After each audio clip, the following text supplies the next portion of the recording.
Hello and welcome to my talk on what I do as a kids and teens resilience coach. So, the reason I'm making this talk is because I've been making these videos for a while now on different topics and emotional intelligence and behavior and communication. But I often get this question from parents of, well, what do you do? Yes, I understand you teach these things, but what does a kids and teen coach actually do? And what do you cover in your work, right? Yeah, you're making these trainings, but what do you actually teach my kids? What are they going to learn from working with you? So, I'm going to explain today a little bit about what I do, how I got started, and also the different areas that I focus on in my coaching with kids and teens. So, if you don't know who I am, my name is Victoria Clark Jones, and I am a kids and teen mental health coach, and my niche is resilience. So, building resilience in kids and teens.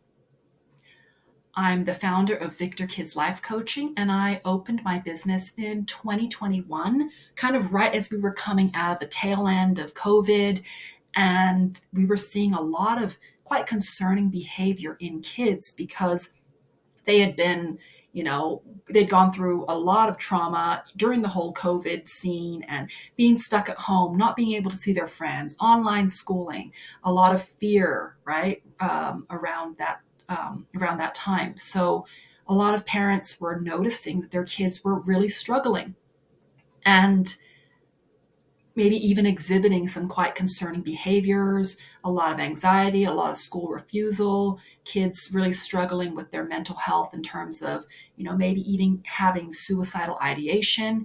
And a lot of the parents I talked to talked about how there were huge waiting lines for mental health support for kids and teens in particular.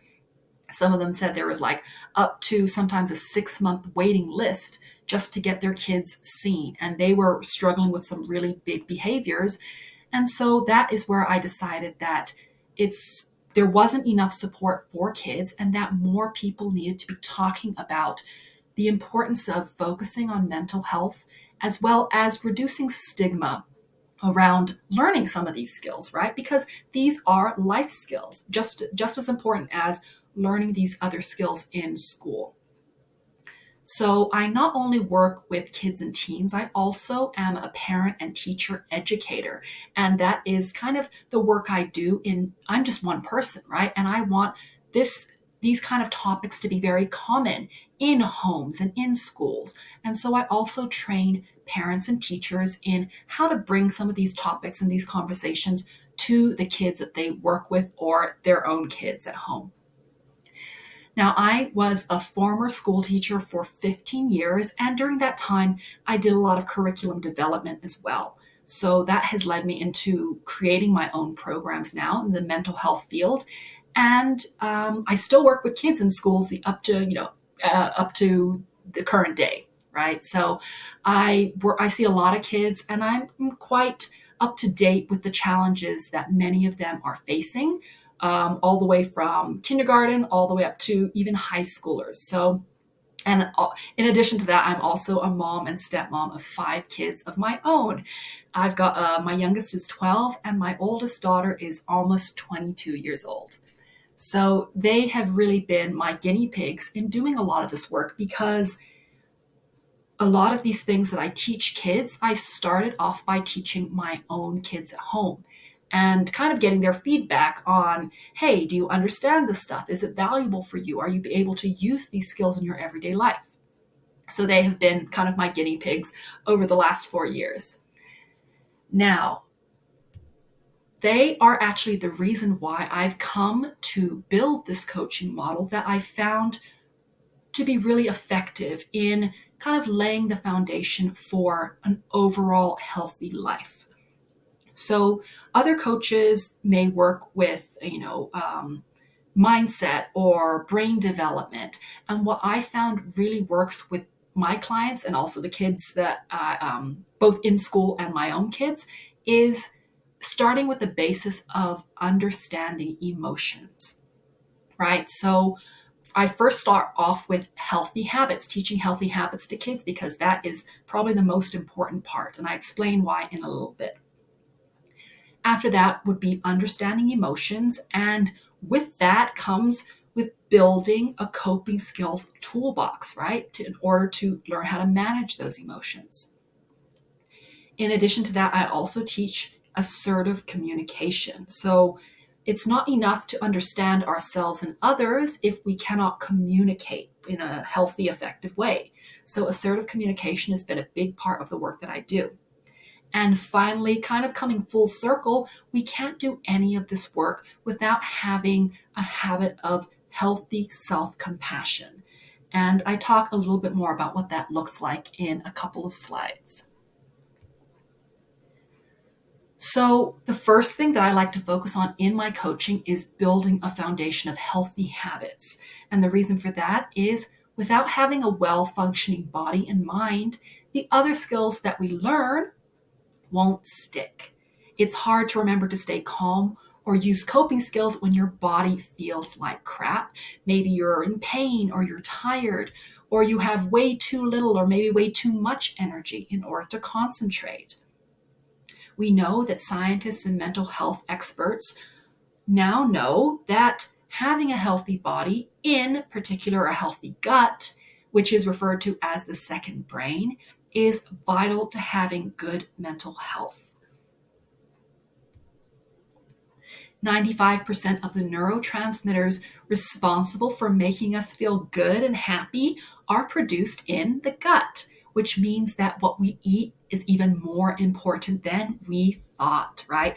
Now we always got the adage, you are what you eat, right? But now we understand that you feel what you eat, right? It affects how we feel, it affects how our brain works.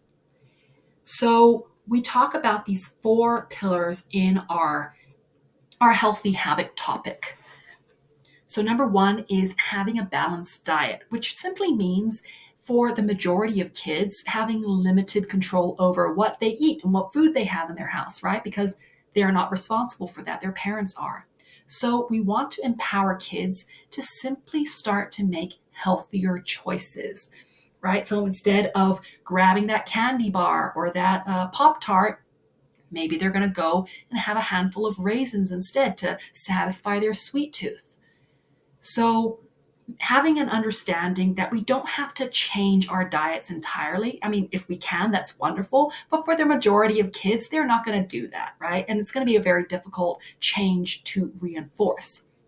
So, simply making healthier choices and starting to incorporate drinking a bit more water throughout the day, adding a new fruit and vegetable to your diet during the week, or trying to add a new color to the food that you eat. We do a rainbow challenge, or rainbow food challenge, right? And so by making it fun for the kids, and this is also where I start to teach kids cooking, because once they have control over making the food, they are more likely to try new foods. And this is super important. Number 2 is talking about getting enough exercise and moving your body daily for at least 20 minutes, preferably out in the fresh air and sun. Now, of course, some of the kids I work with, they may either be and not in an environment where they can go outside. Maybe there's no parks nearby. Maybe they live in the middle of the city. Maybe they're not old enough to go outside by themselves without parent supervision. So it's really just trying to, again, make those small habit changes to start to move your body in case you come home and sit on the sofa and play video games for 2 hours after school. It's getting up, maybe moving your body around, putting some music on, dancing around a little bit, doing some push-ups, maybe putting on one of those exercise videos. There are always ways we can incorporate more activity into our lives, especially we live in a very sedentary culture where we spend most of our time sitting down indoors, right? And kids aren't used to that, or their bodies aren't designed for that level of activity. They are designed to be moving and learning. That's how they grow and change, right? And so encouraging kids and trying to make it fun as well, right? Number 3 is we try to focus on making sure you're getting enough quality sleep at night for your age range. So different age ranges of kids will have different sleep needs. Now, this can be tricky when you have perhaps a family who is a very sports oriented family, and you're out at sports practice until 8 or 9 o'clock at night. You're coming home, then you have to eat dinner, and then you're going to bed late, and then getting up early the next morning for school.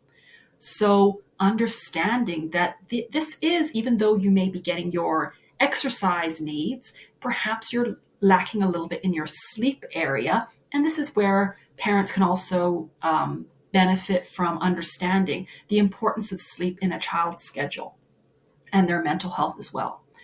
And then teaching kids the importance of how their sleep is affected by their use of screens and their sugar intake, right? A lot of kids don't understand that they can't sleep well at night because they've just had a soda pop before bed and they've been on their screens like right up until their eyes are closing. And they wonder why they wake up in the middle of the night or they're still tired the next morning. So helping them understand how those things affect sleep as well. And finally, learning how to cope with stress and anxiety in healthy, effective ways, right? All kids deal with some level of stress and anxiety, and there are going to be a healthier and less healthier ways of dealing with that. We also want to teach them how to balance their screen-led and their screen-free activities, which is a huge topic in itself. So the next pillar of work that I do with kids and teens and even parents and teachers is understanding emotions. Now, this is where I find most of us lack knowledge and practice. And after having a healthy body, this is the biggest indicator if a child or teen will go on to be successful in their lives. We now understand that potential employers, look for a higher EQ in the workplace, even sometimes above IQ, right? Before, maybe we all worked in factories, you didn't really have to interact with a lot of people, but nowadays there's a lot of team building in the different work areas, right? And so our understanding of ourselves, how we perform, how our emotions affect us and our behavior, as well as other people's emotions, other people's motivations, is going to be a really important skill. And so potential employers look for that in candidates. Now, emotional intelligence work is a really huge job, right? Some of us have been doing it for years, and it really is the work of a lifetime. So for kids, I like to start simple. We learn the difference between emotions, feelings, and moods. We also start to learn to look for and interpret sensations in the body and tune into the messages that they're sending us. We also learn how emotions work, and instead of being afraid of them and trying to suppress them or run away from them or numb them, we can recognize the job they're there to do, and we begin to appreciate them and thank them. We're grateful for them. And finally, we also start to understand that we have the power to control our emotions, and that even the uncomfortable ones, the really big ones that we try to suppress sometimes, they can be managed in a healthy way. And so that leads on to our next pillar, where we talk about healthy coping skills, right? So once we've learned all about our emotions and feelings, we can begin to test out different coping skills to help us get through the discomfort that big emotions bring with them, right? Those uncomfortable sensations in your body. Now, not all coping skills are effective for everyone. And just like having a big toolbox means that a builder or a carpenter or a plumber can tackle different jobs, having a wide range of coping skills is going to help us be able to pick the right tool for the emotion that we need help with, right? And so this is where understanding how specific coping skills work in the body and brain, what effect they have, kids can start to match the coping skills they learn to the result that they want. Now, learning these skills from a young age means that they get years to practice them and get good at using them because, of course, it takes time. We don't get good at them overnight. And this is especially important because their brains are still developing. This means that once they get to the challenging adolescent years, they'll already have a whole bunch of tools and skills that will make those years a bit smoother, not just for them, but for parents as well. This is why we as parents need to encourage our kids to learn these skills at an early age. Another very important skill that I coach kids and teens in is practicing assertive communication. Now, most of the kids I work with don't even know what that is. And who can relate to being an adult who maybe struggles to communicate effectively? Yeah, I know that's one of the reasons that I started doing this work is because I realized as an adult I lacked a lot of these skills. And the reason why most of us adults struggle in this area is because it's not something that we were taught as kids or even had healthy people model it to us, what healthy and assertive communication looks like. So this ties into our emotional intelligence piece of the puzzle because once you understand what message your emotions are sending you, then you can choose to communicate that message to other people like your friends or family or teachers or classmates. However, how we communicate really makes a big difference in whether we get our needs met or not. And if we don't get our needs met based on how we communicated, this can be a trigger for our big emotions. So you can see how this is a cycle, it all ties in together. So learning assertive communication and setting boundaries with others also plays a big part in our self-confidence and relationship with others. So this is why it's a really important piece of the puzzle and why I use this in my coaching. Now, in a world that's constantly telling us that we are not good looking enough, we're not smart enough, we're not funny enough, we're not rich enough, we're not popular enough, we're not loved or valuable enough, it's so important to teach this skill of self-compassion. It's one of the most valuable skills that our kids are ever going to learn. And that looks something like teaching them to speak to themselves like their best friend, teaching them how to cheer themselves on and pick themselves back up with encouragement and forgiveness when they mess up. This part is super important because even in the work that I do with kids, I tell them, hey, you are not going to get good at these skills overnight. It's going to take you years and years of practice. And when you mess up, how you speak to yourself, what you tell yourself about what just happened is going to be very important in whether you decide to keep going and keep practicing or whether you give up and say, you know what, I'm no good at this. I'm a failure. I'm never going to be able to do this, right? We also want to teach our kids to focus on their strengths and abilities, which for every child looks different. But yet we have a world and especially a school system that tells them, hey, you guys all need a test exactly the same. And if you fail the test, you're stupid. If you ace the test, then you're smart. And they go into the world with these labels. So focusing on their strengths in different areas rather than letting the world or school or their friends or social media tell them that they're not good enough in some way. Having a kind inner voice is something that will help them get through hard times and help them bounce back after challenges. That is why I really like this area that I teach kids, what it feels like to be your own best friend. Now, of course, your child will need many different skills throughout their lifetime, right? Not just even when they leave school, they're still going to be learning, hopefully. So I find that these 5 skills are really crucial for building a strong foundation for all the rest of their learning throughout their entire lives, whether that's academically, whether they leave school and they get a job right away, or whether they continue higher education, when they start having relationships with others, so relationally, and also their relationship to themselves, right, psychologically. Our kids and teens are facing never before seen challenges, so we really need to make sure that they have the right tools to face those challenges and overcome them and come out on the other side stronger, right? That's what we want for our kids. So if you're a parent, a grandparent, or a carer of a kid or a teen who could benefit from this type of support, or maybe you're just looking for some support yourself, either as a parent or an educator, I invite you to check out some of the things that I offer. So I have a free Facebook group for parents and educators. You can join that, and I give some resources. We also have a lot of discussion in there about different mental health topics.